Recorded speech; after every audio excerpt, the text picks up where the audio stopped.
Hello everyone, welcome back to the channel. So today we will discuss about inflation. Inflation annadi it is known as increase in the general level of prices for goods and services in a country. అంటే year కనుక మనం ఈ year కనుక మనం ఒక chocolate కొనుక్కుంటుంటే ఆ chocolate value 10 rupees ఉంది. అది నెక్స్ట్ ఇయర్ వచ్చేసి ఆ వాల్యూ అన్నది 15 రూపీస్ అయితే this is considered as inflation. So increase in the general level of prices for goods and services in a country. When price rise and alternatively when the value of money falls, then you have inflation. అంటే ఒక suppose ఇక్కడ నేను చెప్పినట్టు ఎగ్జాంపుల్లో price అన్నది increase అవుతుంది and currency value అన్నది drop అవుతుంది. So this is nothing but inflation. If inflation rate per year is 20%, then theoretically 10 rupees chocolate will cost you 12% in the next year. So ఇక్కడ పైన నేను చెప్పాను 10 rupees year chocolate next year 15 పడుతుందంటే price అన్నది 50% increase అయింది. So inflation అన్నది 50% ఉన్నట్టు. So let's see what are the features of inflation. Inflation is caused by excessive money supply. అంటే కంట్రీలో మనీ ప్రింటింగ్ అన్నది ఎక్కువైనా లేదా ఫారెన్ ఎక్స్చేంజ్లో వేరే కంట్రీస్ నుంచి మనీ ఎక్కువ వచ్చి ఇండియాలో డ్రాప్ అయినా ఇన్ఫ్లేషన్ రేజ్ అవుతుంది. Accompanied by rise in profits. So inflation పెరగడం వల్ల కంపెనీస్ అనే ప్రాఫిటబుల్ అవుతుంది. ఎలా అంటే కంపెనీస్ అనే రా మెటీరియల్ ముందే కొనుక్కొని పెట్టుకుంటే they will get at a cheap price. తక్కువ రేట్లో వాళ్ళు ఆల్రెడీ తెచ్చి కొనుక్కొని పెట్టుకొని వాటిని అప్పటికప్పుడు కన్వర్ట్ చేసి అవుట్పుట్ కింద సెల్ చేస్తే వాళ్ళకి ఎక్కువ ప్రాఫిట్స్ వస్తాయి. Rise in profits of the company. Maybe demand pull or cost push. So the main reasons of inflation can be demand pull or cost push. So వీటి గురించి మనం టోటల్ 3 ఉంటాయి cases of inflation. Will discuss below. So cyclic movement of prices is not inflation. అంటే for example if you are buying 1 kg of onion today,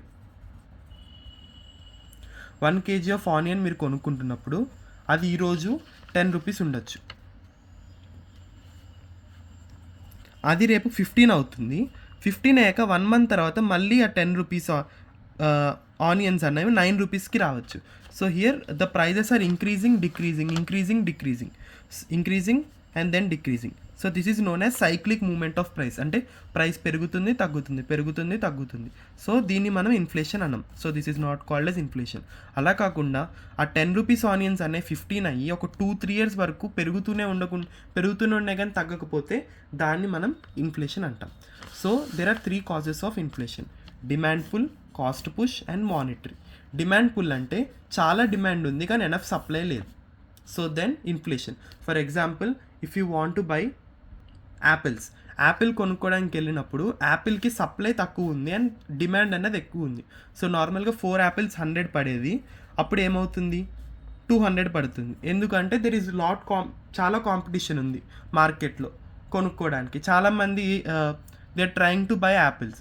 so అప్పుడు ఏమవుతుందంటే amount అన్నది increase అవుతుంది because there is too much demand and not enough supply.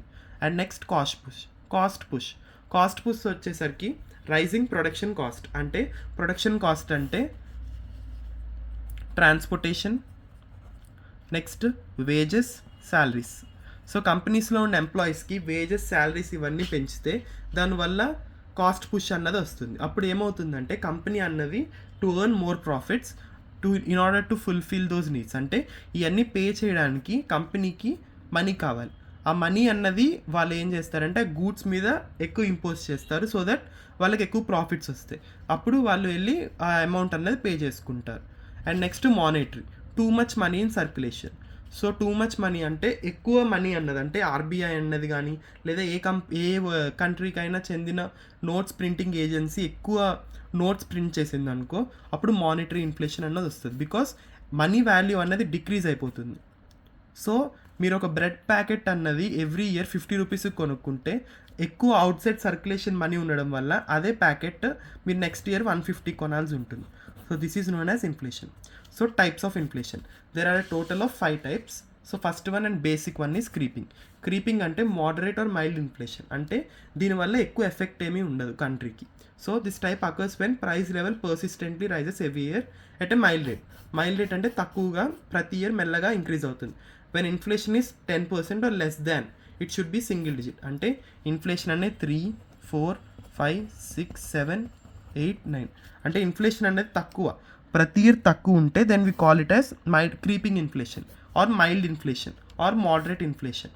So moderate inflation ఉండడం వల్ల company యొక్క economical situation అన్నది ఏమీ ఆల్టర్ అవ్వదు, బికాజ్ ఇట్స్ రియలీ మోడరేట్, చాలా తక్కువ ఉంటుంది. So as we took an example of here chocolate, if 20% increase అయితే 12 రూపీస్ అవుతుంది. But here it is not a creeping inflation because ఇది 20%. అదే అలా కాకుండా మీరు తీసుకునే గూడ్స్లో ఈ ఇయర్ మీరు 10 రూపీస్ కొన్నది వచ్చే ఇయర్ కనుక అది 10.1 10.2 అలా పాయింట్ రేంజెస్లో పెరిగితే then it is called as creeping inflation. And next let us see about the remaining inflations. And now let us see about galloping inflation. Galloping inflation అంటే inflation is double or triple range, అంటే inflation 20, 30 or 100 times increase అవుతే దాన్ని మనం galloping inflation అంటాం.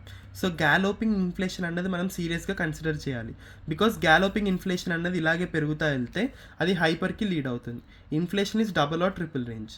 Okay, now hyper inflation is nothing but companies can't sustain it, government also cannot stop it, prices are increase in millions or trillions times. Okay, so companies కూడా వీటిని sustain అవ్వలేవు. In order to pay the salaries of the company, employees in the కంపెనీకి money ఉండవు, because money value అనేది day by day decrease అవుతూ వెళ్తుంది. దానివల్ల వాళ్ళు ఆ అమౌంట్ని పే చేయలేకుండా ఉంటారు.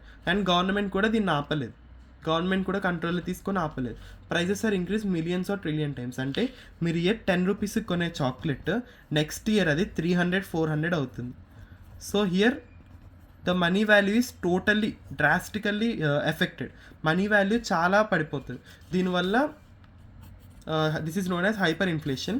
For example we know that జర్మనీలో 1920లో గ్రేట్ డిప్రెషన్ అన్నది వచ్చింది. In that year the government of Germany has printed a lot of money. దానివల్ల 1920లో గ్రేట్ డిప్రెషన్ అన్నది వచ్చింది, విచ్ లెడ్ టు హంగర్, చాలామంది ఆకలితో చనిపోవడం ఇలా అవుతుంది. And next stagflation.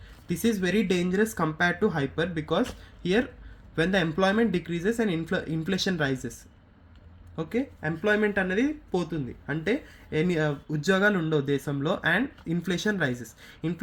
Employment decrease అవ్వడం వల్ల the people cannot earn anything, and inflation పెరగడం వల్ల people cannot even afford small things, అంటే daily need water, current, electricity లాంటి చిన్నవి కూడా జనాలు కొనుక్కోలేకపోతారు. This is known as stagflation. People cannot afford anything as a prices rise and there is no income zero ఉంటుంది, but prices అనేవి sky rocket అవుతూ ఉంటాయి. సో దీన్ని ఎవరు ఎఫర్డ్ చేయలేరు. This is known as stagflation. And next coming to deflation. Deflation is the last and fifth type of inflation, and in the deflation it is the reverse of inflation. Inflation rates fall below zero, అంటే నెగిటివ్లోకి వెళ్తుంది inflation, -1, -2 అలాగా. Prices decreases rapidly, occurrence good for economy. అంటే deflation అన్నది రేర్గా చూస్తాం, maximum ఇది ఏ కంట్రీలో చూడడానికి కనిపించదు. అండ్ డీఫ్లేషన్ అవ్వడం వల్ల కంట్రీకి ఎకనమీకి చాలా మంచిది, because here the currency value is increasing. So మనం ఇందాక చూసాము, ఇన్ఫ్లేషన్ అవుతే కరెన్సీ వాల్యూ అనేది డిక్రీజ్ అవుతుంది, బట్ డీఫ్లేషన్లో కరెన్సీ వాల్యూ అన్నది ఇంక్రీజ్ అవుతుంది. కరెన్సీ వాల్యూ ఇంక్రీజ్ అవుతే ఎకనమీకి మంచిది, అండ్ ఎకనమీ స్ట్రాంగ్ ఉంటే చాలా కంపెనీస్ అన్నవి కంట్రీలో ఇన్వెస్ట్ చేయడానికి వస్తాయి. And prices decreases rapidly, inflation rates fall below zero, reverse of inflation. Okay, so let us see about the effects. Inflation అన్నది అలాగే కంటిన్యూ అవుతే what are the effects of inflation? Effects of inflation వచ్చేసి reduces purchasing power, hurts fixed income earners, can slow economic growth if uncontrolled. So reduces purchasing power అంటే every country has purchasing parity అంటాం. Purchasing parity అంటే the willingness of the people of the country to buy goods, అంటే జనాలకి కావాల్సినవి కాకుండా ఎక్స్ట్రాగా, అంటే luxury items such as watches, gold, bikes ఇలాంటివి కొనుక్కోవడం తగ్గుతుంది. ఎందుకంటే దే కెనాట్ ఈవెన్ అఫోర్డ్ చిన్న హౌస్ హోల్డ్ కావాల్సిన ఎలక్ట్రిసిటీ, ఫుడ్డే వాళ్ళు అఫోర్డ్ చేయలేనప్పుడు they won't go for luxury items. Next hurts fixed income earners, అంటే కొంతమందికి such as small security guards or watchmans, they have very small income such as 10K or 15K. So inflation అనేది పెరుగుతూ ఉంటే a rice bag will only cost 10 to 15K if the inflation is at peaks. Inflation ఎక్కువ ఉంటే rice బ్యాగే too much cost ఉంటుంది. So అప్పుడు they cannot afford anything, so it hurts fixed income earners. And can slow economic growth if uncontrolled. అంటే country యొక్క economic growth అనేది decrease అవుతుంది. Company economic growth decrease అయితే కంట్రీ యొక్క economic growth అనేది decrease అవుతే దానివల్ల ఎంప్లాయ్మెంట్ అన్నది కంట్రీలో డిక్రీజ్ అవుతుంది. దీనివల్ల శాలరీస్ అన్నవి పీపుల్కి లేక దే కెనాట్ అఫోర్డ్ ఎనీథింగ్, దానివల్ల జీడిపి అన్నది కూడా పడిపోతుంది. So now let us revise again what is inflation. Inflation is nothing but increase in the general level of prices for goods and services in a country.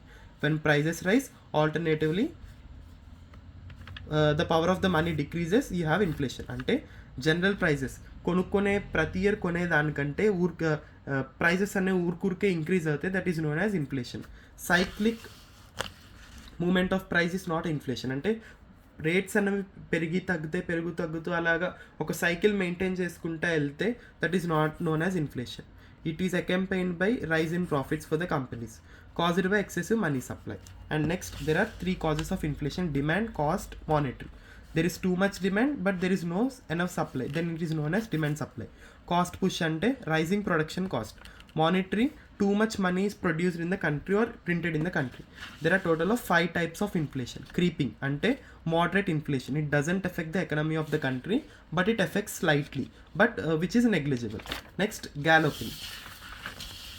galloping inflation అంటే it is double or triple if it is not controlled. అంటే దీని control కనుక మనం చేయకపోతే it is converts into hyper inflation. అంటే government also cannot stop it, companies can't sustain it. దీనివల్ల hyper ఇన్ఫ్లేషన్లో millions or trillion times అనే prices అనేవి ఇంక్రీజ్ అవుతూ ఉంటాయి. Next, stagflation. కమింగ్ టు స్టాగ్ఫ్లేషన్లో ఏంటంటే ఎంప్లాయ్మెంట్ అనేది డిక్రీజ్ అవుతుంది అండ్ ఇన్ఫ్లేషన్ అనేది ఇంక్రీజ్ అవుతుంది. దీనివల్ల కంట్రీలో పావర్టీ అనేది ఇంక్రీజ్ అయిపోతుంది because people don't have income and they cannot afford basic amenities. And next, deflation. It is the opposite of inflation which is good for the country, good for the economy and it is rare occurrence. And next, the effects of the inflation: reduces purchasing power. అంటే people cannot afford luxury items because they cannot even afford small items. Next, hurts fixed income earners. Fixed salary ఉన్న వాళ్ళకి కూడా కష్టం అవుతుంది. Can slow economic growth if uncontrolled. So thank you. If you like this video, please do like, share and subscribe.